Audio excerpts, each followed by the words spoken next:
I could be grateful to Psyonix for neglecting the one scene. I mean, Psyonix are the ones who they've sponsored a lot of like Smug, for example. That was all Psyonix sponsored, so they haven't neglected it at all. But I don't think that more competition would necessarily be bad for me. Like if there was a RLCS 1v1 division, I'm pretty sure I could make some good content out of this. So I wouldn't be against that at all. Go for it. Please make RLCS have a 1v1 division. I'm here for it. I'm honestly so ready for that. If there's ever an RLCS 1v1, I am so ready to finally be able to flex all the knowledge I've been gathering from casting millions of 1v1s over the past 5 years. I've casted so much 1v1 compared to everybody else. I'm ready to go. I'm ready to go in. And 1v1 is a game mode you can really cast in a lot of detail because there's a lot of strategy to ones compared to 3v3. So that would be a ton of fun. Yeah, I like the idea of having ones, twos, and threes, all like tennis categories, like, you know, Olympic track categories. Yeah, Vicanis, I do think the tilt factor probably had a little bit to do with the all-in moves, but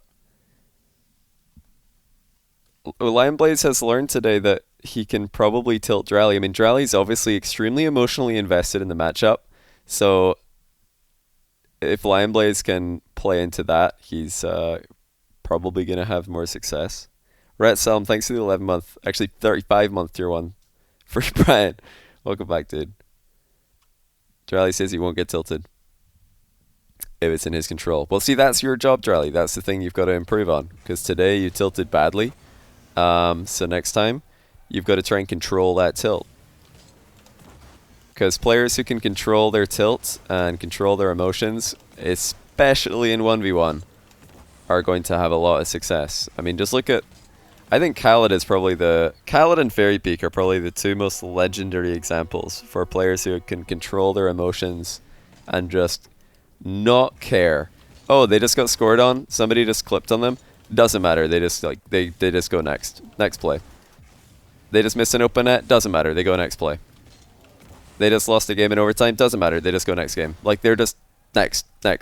You know, they just keep going. They just keep powering through. It doesn't matter what the circumstances. They're just focused on the task at hand. So if you want to be like Khaled, if you want to be at Fairy Peak, then you just gotta like go next. You just gotta not get tilted, lol. It's a skill.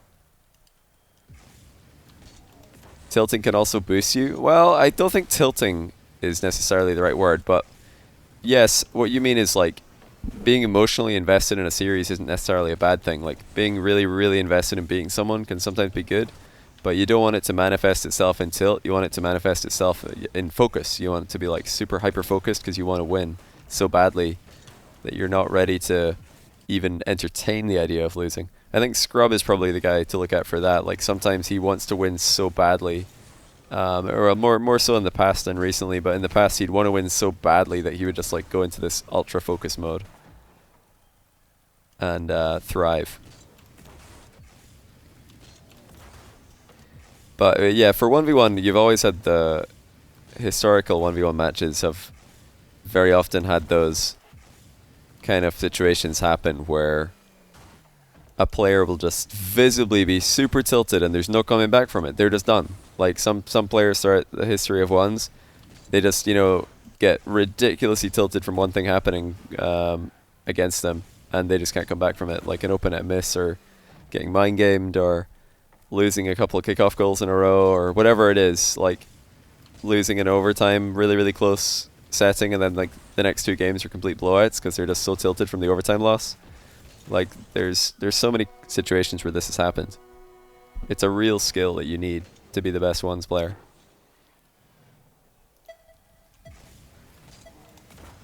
Is there a show match? No, we're finished with show matches tonight. That's all of the show matches. Yeah, I know J-Wiz, man. He's an OG, actually. J-Wiz has been around in ones tournaments since the very beginning. I know who that is. I don't know how good he is right now in ones. I've not seen him play ones in a long time, but he used to be one of the best. Yeah, Fairy coming back against Khaled. I mean, Khaled is, I think, the player I've seen make the most ridiculous comebacks in one's history. Like, as in, maybe he hasn't made the most singular ridiculous comeback, like the one individual comeback, but in terms of sheer volume of comebacks we've seen from the man, Khaled is the king of comebacks. Like, he has had some insane comebacks, and he's had so many insane comebacks, honestly, where you just have to consider any Khaled loss. Like, any position Khaled's losing, you have to think about it differently than any other player. It's like, oh, he's down by 3 with 10 seconds left. He could win. You just always have to be thinking he could win. Like, there's literally, 10 seconds left, and he's losing by 3 goals, but Khaled could find a way here. He might just, get a goal out of midfield play, do a cheeky kickoff strat, and then keep the ball up in 0 seconds and score, and he's won, and he's back in the game in overtime. Like, he's unreal at just figuring out the way to win, or figuring out the way that he can win. Doesn't always execute on it, because, I mean, these ridiculous comebacks are ridiculous for a reason. They shouldn't happen, but yeah, just figuring out how you can win and actually executing on it is another skill. Yeah, Sharif as well. He's had some brilliant comebacks. I mean, the Sharif 3-goal comeback in 20 seconds versus Rattles is one of the greatest of all time. Best of 1, losing 5-2, wins the game.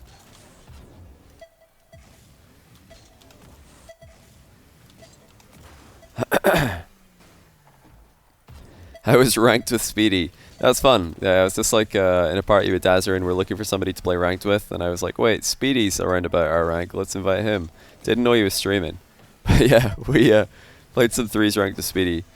It was going pretty well at the start, and then I think I got super tired, so I wasn't even like able to focus. Like, half the time I wouldn't even know which team I'm on. I'm like, wait, am I blue team? Like, I got to that kind of... You guys have probably all been there, where you're just like, you're so late onto the Rocket League grind one night that you just forget which team you're on. You're like, wait, am I blue? Okay, I'm orange.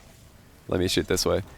Like, that's what it got to at the end. I definitely wasn't doing very well, but at the start, yeah, we were actually up on points.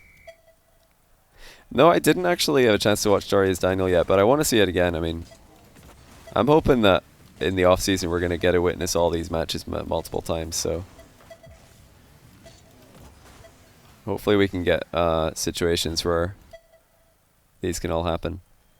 Top 5 ones players currently off the top of your head. I've said it already like many times, but I think it's Joria's, Jack, Khaled, probably Daniel, and then the 5th is a bit hard to say because Fairy Peak's been out of action for a while, and like who the next best player is a lot harder. I haven't seen Astral, Fairy Peak, Fahad for a while.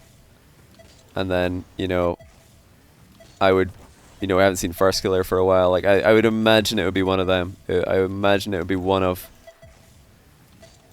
Astral, Fairy, First Killer as number 5, but haven't seen any of them in ages.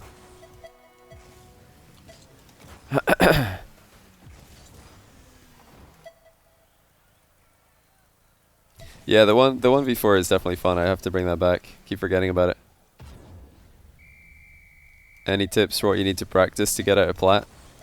Well, strategically, just be where your teammates aren't, and mechanically, just learn how to hit the ball really hard. Because if you're in plat, there's probably open nets every second time you touch the ball, but you just don't know how to hit the ball hard enough to score them. So yeah, you probably just want to get into a training pack where you can just practice clearing the ball. I don't know if there's any clears packs. Don't be in these kind of packs. Advanced rebounds. It's a total waste of time for like anyone who's not pro level. Anyone retired from the Rock League scene that you wish was still involved? I wish that Marky Duda was more involved, because I know Marky Duda is extremely talented and he could be a very good streamer, but he doesn't do it. Shots you shouldn't miss. Is there a shots you shouldn't miss one? Shots you shouldn't miss. I don't know if this is what I mean though either. Like, I mean this... Nah, I'd expect most plats... Oh, it's a 0-second goal. I'd expect most plats to miss this. Like, that's a shot that most plats should miss. It's not really... This isn't actually that useful. Because this is quite rare that you get shots like this. Completely uncontested shot where it's bouncing off the sidewall. Most of your opportunities in plat and most of your opportunities like even diamond and champ are gonna just be long range shots, not close range shots. I don't know if there's a good training pack for that though. I'm seeing. Nah. See, this is like too close. This is so rare that you're ever gonna get these kind of chances in lower rank games. Clearing for beans. I should make one. Maybe I should. I mean, people just make... All the training packs are generally just stuff that isn't that applicable to real games. A lot of training packs. So maybe I would suggest go aerial training all-star. And try this. This is the only one I can think of that will do what I'm thinking. So just try and like absolutely slaughter the ball. Like as hard as you can. Full pitch, like full length. Just go into... This is probably the best mechanic so you can practice. For like plat. Just get good at clearing the ball after it bounces as hard as you can. Play twos, drali. That sounds like a terrible idea. We're just gonna get clapped. Aren't you like super high rated in twos? Drali's invited me. This is not good. Yeah, just try it. That's all the mechanical practice I would suggest you do in plat. Just learn how to hit the ball really, really hard.